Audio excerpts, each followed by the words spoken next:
I know of multiple colleagues of mine that got physically injured, and the activity. And I got by UAPs or by people within the federal government? Both. I want to bring in two people who heard that UFO testimony today, Republican Congresswoman Anna Paulin Luna and Democratic Congressman Jared Moskowitz, both of Florida. Thank you both for joining me today. Congresswoman Luna, while two of the three witnesses claim they've seen unidentified objects in the past, a lot of what was said today was based on what other witnesses had told them.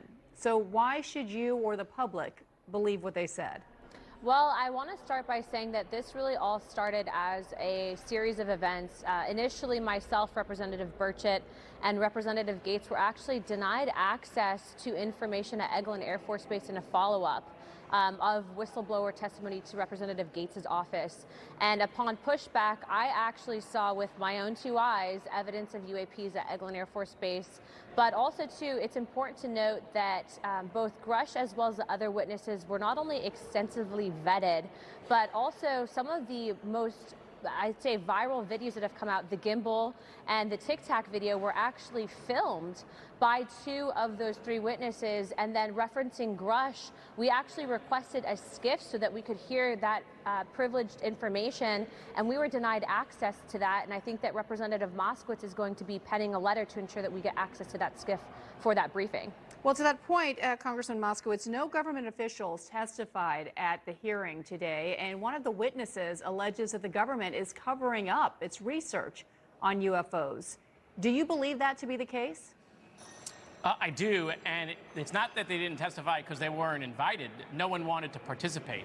That hand was extended to multiple agencies, and they refused to participate. And so, listen, there's no doubt that we're fighting for greater transparency here.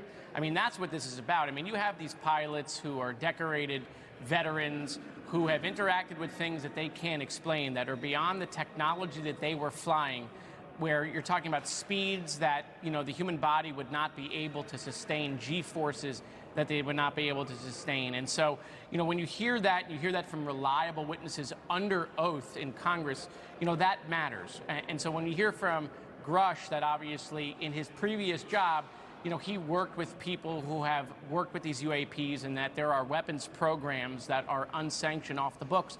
That's the point of congressional oversight. The point is for us to ask those questions, to pull that thread.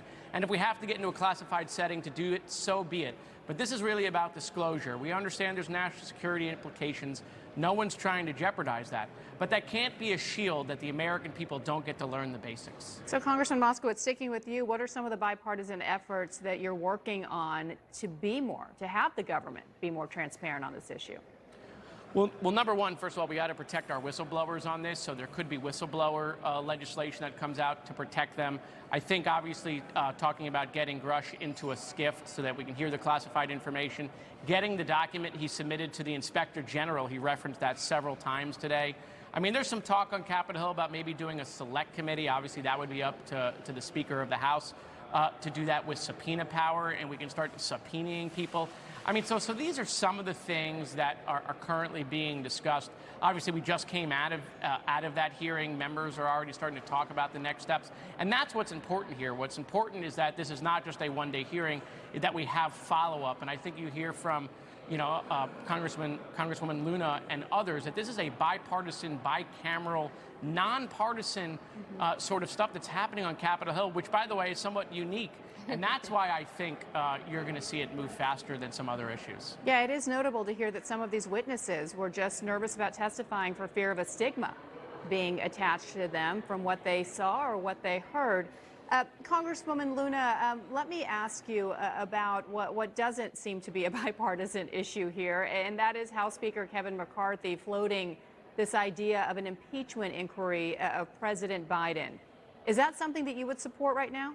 Well, I'm very much so focused on investigating the UAP issue, but what I can tell you is we are focusing on getting to the root issues of government corruption, and so we still have more investigations to support. But yes, I would, and I'm sure that Representative Moskowitz and I disagree on that, but I would support that.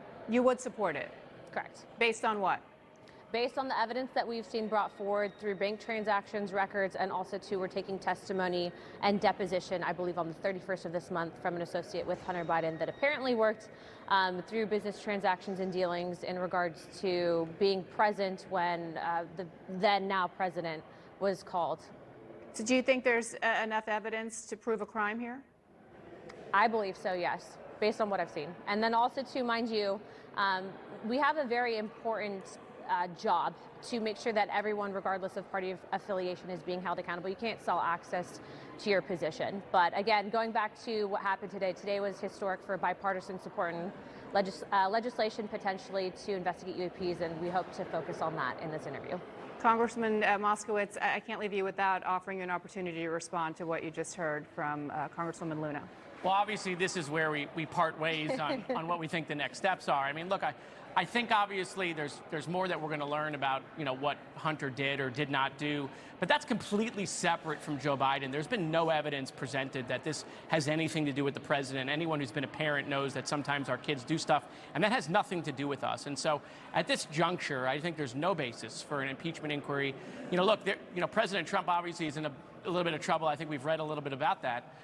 And my colleagues across the aisle can't save him. And so the strategy is to muddy up Joe Biden with this Hunter stuff. So look, we'll have to see what the next steps are and the more information comes out about Hunter. But if Hunter winds up being in trouble beyond what he's already been pled guilty for, that has, so far, there's been no evidence that links that to the President of the United States.